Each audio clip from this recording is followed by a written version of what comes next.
Hello, world. My name's Natasha, and I'm back to help you with some technology and legal terms in plain English. And today we are going to be tackling the mysterious cloud that everyone speaks to. So, when you hear save it to the cloud, it's all stored in the cloud. Don't worry, it's backed up to the cloud.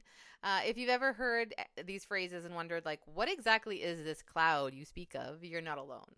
Because despite being one of the most commonly used tech terms today, many people still aren't quite sure what it actually means or why it matters. So let's clear up the mystery around cloud storage once and for all, using language that doesn't require a computer science degree to understand.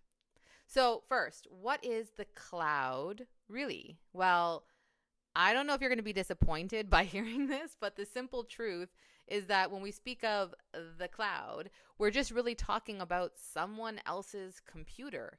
So, more specifically, it's a network of powerful computers called servers that are housed in massive data centers around the world, owned and operated by companies like Google, Amazon, Microsoft, Apple, and, a whole slew of others. So when you store something in the cloud, you're really just saving your files on these remote computers instead of using your own device to save them on. So you access your files through the internet just like you'd access a website. So think of cloud storage kind of like renting a storage unit for your belongings. Okay, we'll use this analogy.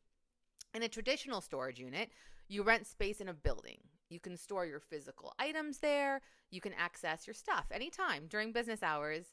You pay a monthly fee based on the size of your unit, and your items are secure, but you need to drive to go get them. And quite honestly, cloud storage is not really a heck of a lot different. So you rent space, but this time on remote servers.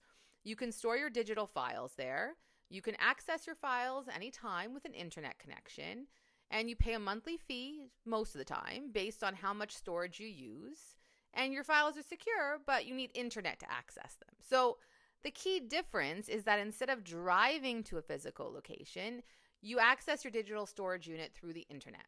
Now, you might be surprised to learn you're likely already using cloud storage without realizing it. So for services like email, think of Gmail, Outlook, or Yahoo. Your emails aren't stored on your computer. They're stored on Google's, Microsoft's, or Yahoo's servers. Yet, you can access your email from any device anywhere. Photo storage is also normally stored in the cloud. So if you use Google Photos or iCloud Photos or Amazon Photos, your pictures are automatically backed up to remote servers. So if you lose your phone, your photos are still safe, assuming you're backing up to the cloud. Document storage. So think Google Drive, Dropbox, OneDrive. Your documents live on remote servers. You can work on the same document from your laptop or your tablet or your phone. Same with entertainment. Netflix, Spotify, YouTube. None of these videos or songs are actually stored on your device. You have access to massive libraries without using your device's storage. And it's the same story for social media. Facebook, Instagram, TikTok, all your posts, your photos, and your videos are stored on their servers. So your content is accessible from any device. So what are the perks of cloud storage? Why are people so fascinated by the cloud? And why is everything backed up to the cloud these days? Well, that's easy. There's probably about 5 really good reasons. So I'm going to take you through them. The first is access anywhere, anytime. So your files aren't tied to one specific device. You started a document on your work computer, finish it on your phone during your commute home, then edit it on your tablet when you get there. The second really good reason is automatic backup. So there's no more worrying about losing everything if your computer crashes or your phone takes a swim. Your important files are safely stored elsewhere. Another good reason is easy sharing. So instead of emailing large files back and forth, you can just share a link that lets others access the document directly. And so this makes, not exceeding email capacity really easy. Next is storage space. Your device has limited storage. When you see your computers getting thinner and thinner or your tablets getting thinner and thinner, so does its storage. But cloud storage is practically unlimited. potentially for a price, but still, you don't have to worry about, those storage full messages on your computer anymore. And then there's collaboration. Multiple people can work on the same document simultaneously, seeing each other's changes in real time. It's super cool. It's like working on a whiteboard, being in the same room. Now, what are the common concerns about cloud storage? Well, I think the big one is my data really safe? Well, the reality is that no system is 100% secure. However, major cloud providers invest billions of dollars a year in security, often, most of the time, more than you could afford for your own systems. And so what can you do to help in terms of making sure your stuff is secure? Well, use strong, unique passwords, enable your two-factor authentication, and don't store highly sensitive information unless you really understand the risks. What about the question, what if the company goes out of business?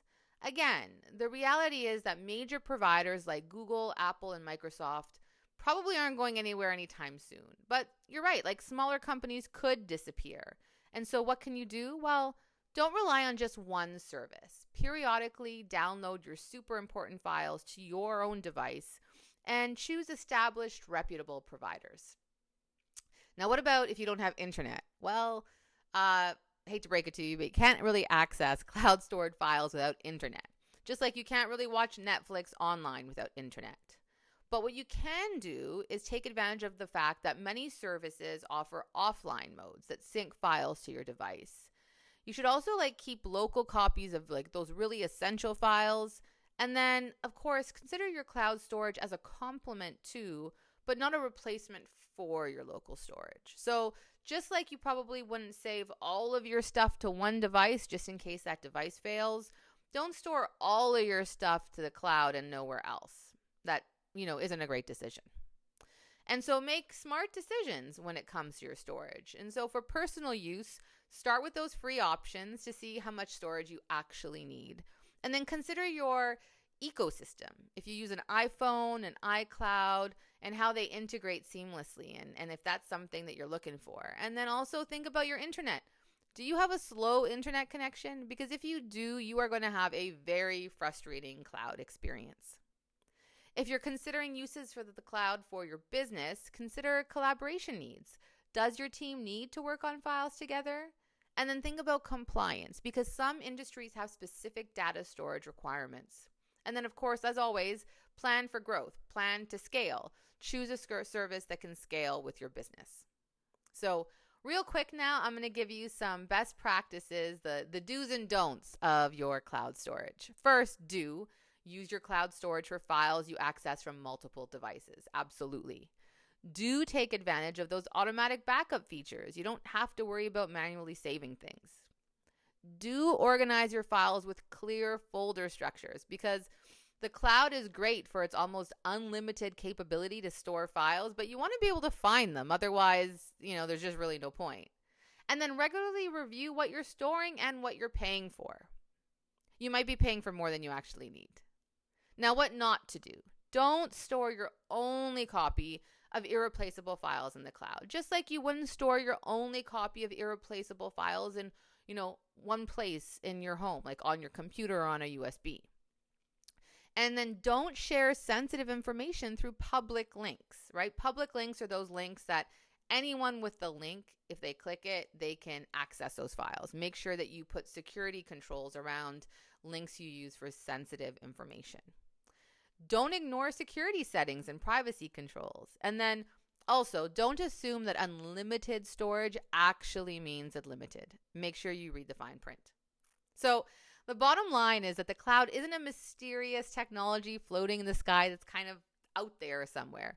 It's simply a convenient way to store your digital files on someone else's computers so you can access them from anywhere with an internet connection. For most people, cloud storage offers significant benefits: convenience, backup protection, easy sharing, and device synchronization. But the key is understanding what you're signing up for, choosing reputable providers, and of course, using appropriate security measures. You don't need to understand the technical details to benefit from cloud storage, but understanding the basics helps you make informed decisions about which services to use and how to use them safely.